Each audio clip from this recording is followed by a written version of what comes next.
Տարբեր մասնագետներ Genesis Armenia-ում մեկ հարցի շուրջ էին հավաքվել, քննարկել են Արցախ հավաքական վերադարձի թեման։ Առաջին անգամ ենք նման խումբ ձևավորում, ասել է Արմեն Սարգսյանը։ 3 տարիքային տարբերությամբ մարդկանց հետ հանդիպել,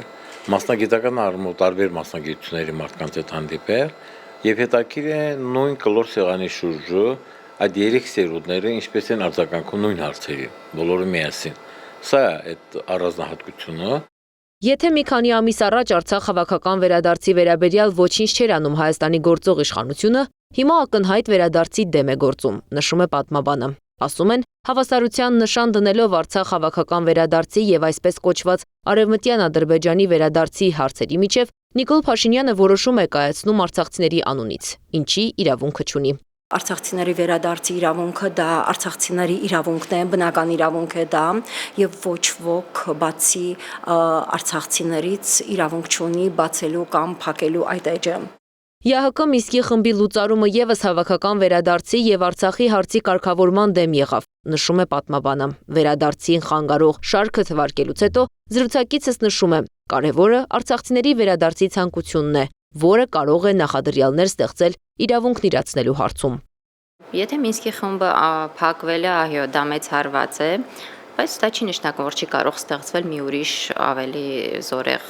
կառույց, որը կարող է նման բան։ Ամեն դեպքում մենք պետք է այդ մտքից երբեք հեռու չկանգնենք։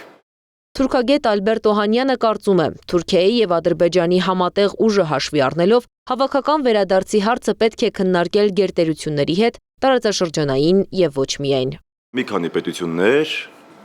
օրինակ Ռուսաստան, Իրան, թեկուզ ԱՄՆ որպես թիվ 1 գերտերություն պետք է կարողանան ապահովել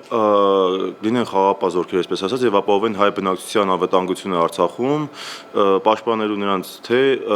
կյանքի իրավունքը, թե գույքի իրավունքը,